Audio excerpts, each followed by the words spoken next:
Assalamualaikum warahmatullahi wabarakatuh. Saya Vika Lestari dari Prodi Perbankan Syariah 6C. Di sini saya akan menjelaskan tentang teori akad dalam perspektif fikih muamalah.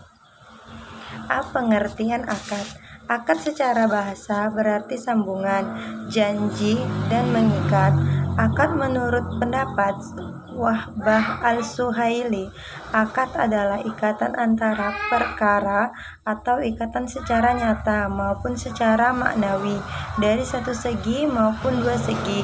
Dengan kata lain, akad adalah satu perikatan yang dilakukan oleh dua orang atau lebih berdasarkan ijab dan kabul. Dengan adanya ketentuan syar'i, tidak semua jenis perikatan atau perjanjian dapat disebut sebagai akad, karena akad itu sendiri memiliki beberapa syarat yang harus dipenuhi secara ijab kabul dan beberapa ketentuan syariat Islam. Akad menurut terminologi ulama fikih, akad dapat ditinjau dari dua segi, yaitu secara umum dan secara khusus. Secara umum, pengertian akad dalam arti luas hampir sama dengan pengertian akad dari segi bahasa. Menurut pendapat ulama Syafi'iyah, Malikiyah, dan Hanabiyah, yaitu segala sesuatu yang dikerjakan oleh seseorang berdasarkan keinginannya sendiri, seperti wakaf, talak, pembebasan, atau sesuatu yang pembentukannya membutuhkan keinginan dan dua orang, seperti jual beli atau perwakilan dan gadai.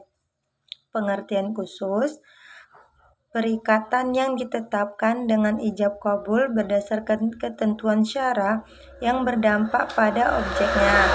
Dengan demikian, ijab kabul merupakan suatu perbuatan atau pernyataan untuk menunjukkan sesuatu keridhaan dalam berakat di antara dua orang atau lebih untuk terhindar dari suatu ikatan yang tidak sesuai berdasarkan syara. Contohnya, ijab kabul dari pernyataan seorang penjual seperti, "Saya telah menjual barang ini kepadamu." Contohnya, kabul dari pernyataan seorang seperti, "Saya beli barangmu." Rukun akad. Dalam pengertian fuqaha, rukun adalah asas, sendi, atau tiang, yaitu sesuatu yang menentukan sah atau dilakukan dan tidaknya apabila ditinggalkan suatu pekerjaan tertentu dan sesuatu itu termasuk di dalam pekerjaan itu, seperti ruku dan sujud, bagian yang tak terpisahkan dari perbuatan sholat. Dalam muamalah seperti ijab dan kabul, dan orang yang menyelenggarakan akad tersebut, menurut jumhur ulama, rukun ada 3, yaitu akid atau orang yang menyelenggarakan akad seperti penjual dan pembeli, harga dan barang yang ditransaksikan, makid alaih, dan sighantul. Akad bentuk ucapan akad.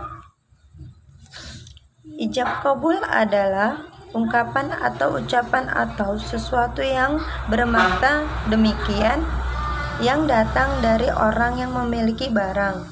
Kabul adalah ungkapan atau ucapan atau sesuatu yang bermakna demikian yang datang dari orang yang akan dipindahkan kepemilikan barang tersebut kepadanya. Jika transaksi itu jual beli, maka ucapan si penjual kepada si pembeli, "Saya jual buku ini kepada Anda," adalah ijab sekalipun hal itu diucapkan belakangan. Dalam transaksi jual beli di sini, kabul adalah ijab sekalipun hal itu diucapkan belakangan. Dalam transaksi jual beli di sini, kabul adalah ucapan si pembeli kepada si penjual, "Saya beli buku ini," sekalipun ucapan itu dikeluarkan di depan. Jika ijab dan kabul ini sudah diikat satu sama lain, sementara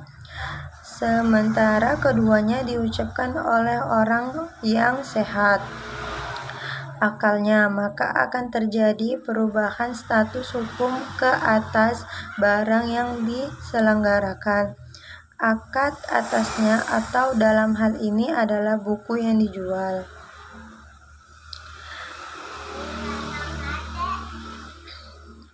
Meskipun pada umumnya para fikih menyepakati akid bid'atahi dalam semua lapangan muamalah, tetapi mereka menyepakati bahwa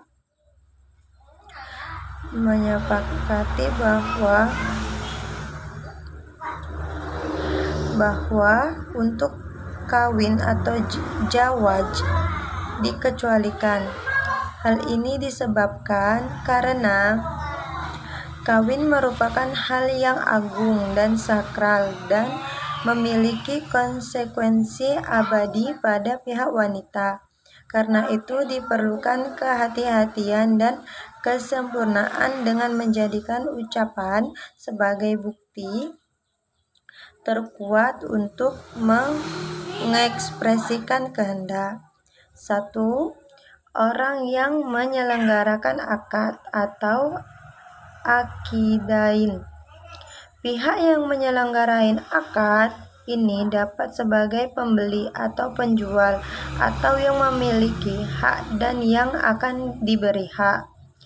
Keduanya mempunyai syarat yang sama, yaitu pertama, berakal dan mumayyiz.